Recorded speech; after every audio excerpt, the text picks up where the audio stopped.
ప్రభుత్వం వచ్చిన తర్వాత ఏ విధంగా రైతులకి ప్రతి స్టేజీలో కూడా కంటికి రెప్పలా కూడా కాపాడుతూ వాళ్ళకి ఏం కావాలో కూడా అధికారుల ద్వారా ఈ రాష్ట్రం అంతా కూడా అందజేయడం మన ఇక్కడున్న రైతు సోదరులందరికీ కూడా తెలుసు. మరి ఈరోజు కార్యక్రమంలో ప్రధానమైనటువంటి అంశం పట్టాదారు పాస్బుక్స్. ఒకప్పుడు ఇప్పుడు తాకువారి గారు చెప్పారు, ఇది ఎప్పుడో 1870లోనే బ్రిటిష్ టైంలో సర్వే స్టార్ట్ అయింది భారతదేశం అంతా. ఎక్కడైతే బ్రిటిష్ వాళ్ళ పరిపాలన ఉందో ఆ ప్రాంతం అంతా కూడా సర్వే జరిగింది. రీసర్వే కాదండి, సర్వే 1870లో. సో ఆ తర్వాత ప్రతి 30 సంవత్సరాలకి ఈ భూముల్ని రీసర్వే చేయాలి.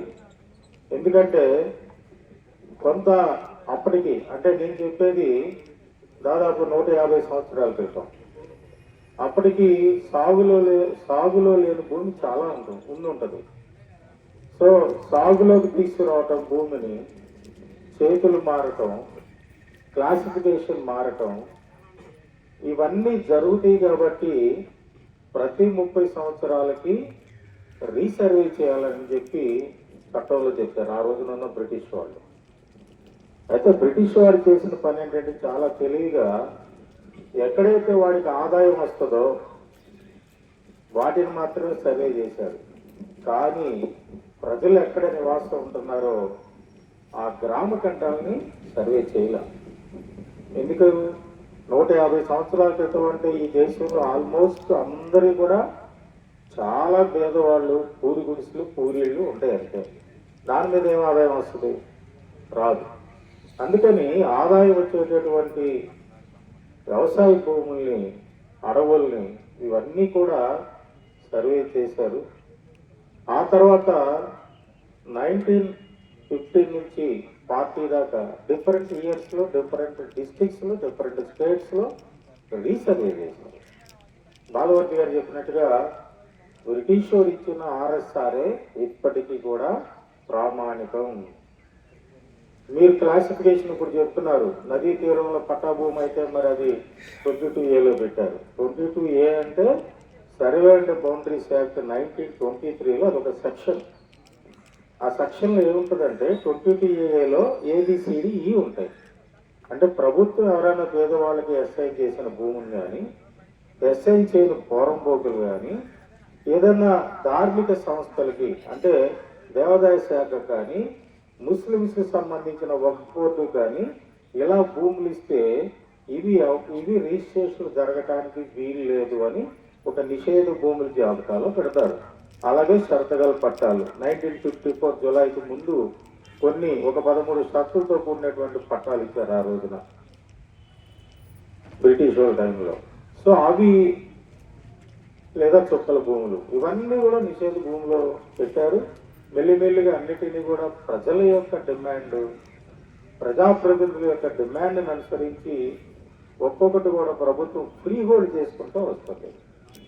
అంటే వాటిని నిషేధ భూముల నుంచి తీసేస్తూ రావడం జరుగుతుంది. సో ఈ విధంగా ఆ రోజున రీసర్వే చేసినటువంటి బ్రిటిష్ గవర్నమెంట్ తర్వాత వచ్చినటువంటి ప్రభుత్వాలు, ముఖ్యంగా మన రాష్ట్రం కనుక చూసినట్టయితే ఏ ప్రభుత్వం అయినా కానీ రీసర్వే చేసి ఒక క్లారిటీగా భూముల్ని కొలవటం అనేది జరగల. దానికి అనేకమైన రీజన్స్, అవి మనం ఇక్కడ డిస్కస్ చేయడం అనవసరం. ఖర్చు ఎక్కువ అవుతుంది, భరించడం అనే భావన కావచ్చు, లేదా ల్యాండ్కి సంబంధించి డిస్ప్యూట్స్ రావచ్చు, లేదా ఇంకో కొన్ని కారణాలు కూడా ఉంటాయి, అవి మనం డిస్కస్ చేయలేం. సో ఇన్ని కారణాల వల్ల రీసర్వే జరగల. కానీ మనకి 2020లోనే రీసర్వే స్టార్ట్ అయింది. అది యాక్చువల్గా ఎక్కడ స్టార్ట్ అయిందంటే గౌరవ ప్రధానమంత్రి గారు 2020లో ఏప్రిల్ 24న స్వామిత్ర అని ఒక కాన్సెప్ట్ స్టార్ట్ చేశారు.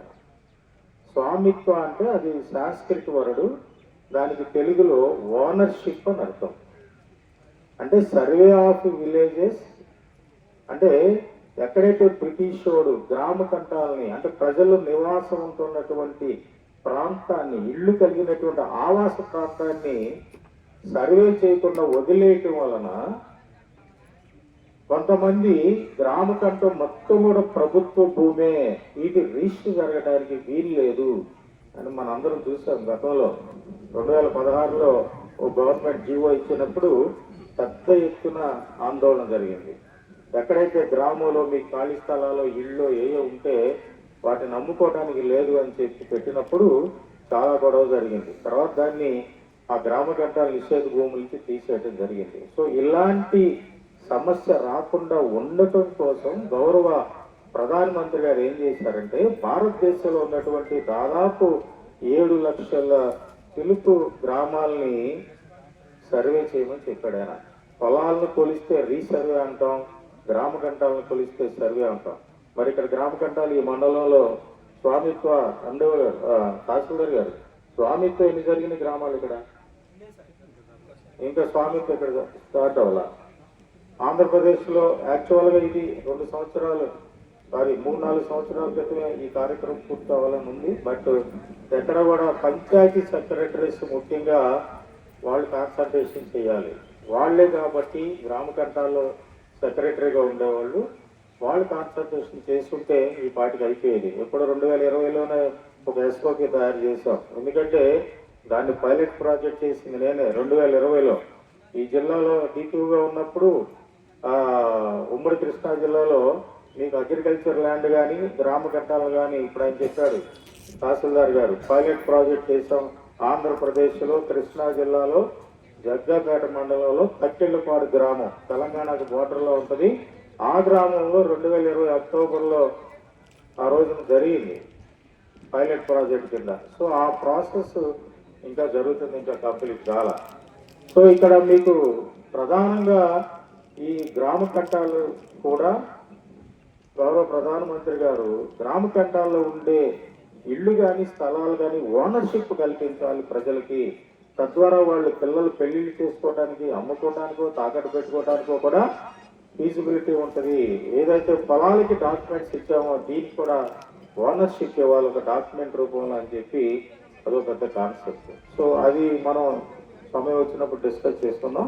ఇప్పుడు చూస్తే మనం పొలాలకు సంబంధించి నిజంగా మరి ఒకప్పుడు RSR ఉండేది, రీసర్వే. తహసీల్దార్ గారు చెప్పినట్టుగా ఒక సర్వే నెంబర్లో 10 ఎకరాలు ఉంటే 10 మంది రైతులు 15 మంది రైతులు ఉంటారు. సబ్ డివిజన్లు జరగల చాలా చోట్ల 99% సబ్ డివిజన్ జరిగి ఈ భూమిని పరిధిలో ఉంది, ఈ గట్ల మధ్య ఉందని చెప్పి ఒక అఫీషియల్గా ఎక్కడ కూడా సర్వే జరగల. సో ఇలాంటి ప్రాబ్లమ్స్ అన్నీ కూడా ఈ రోజున క్లియర్ అవుతాయి.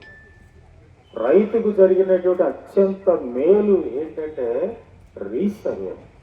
ఈ రీసర్వేలో RSR ప్లేస్లో అంటే అప్పుడున్నటువంటి RSR రీసర్వే నెంబర్ల ప్లేస్లో LP నెంబర్లు ఇచ్చారు, ల్యాండ్ పార్సల్ నెంబర్. ఒక భూమి అంటే ఆయన చెప్పాడు ఇందాక కాంపాక్ట్ ఉన్నటువంటి 1 ఎకరం 2 ఎకరాలు ఒక రైతుకి సంబంధించి ఉంటే ఆ రైతు మాత్రమే ఉంటాడు అందులో ఆ నెంబర్లో. ఒక రైతుకి LP నెంబర్ 5 ఇచ్చారనుకోండి, ఈ ల్యాండ్ పార్సల్ నెంబర్ 5లో ఆ ఒక్క రైతే ఉంటాడు, ఇంకెవ్వరూ కూడా ఉండరు.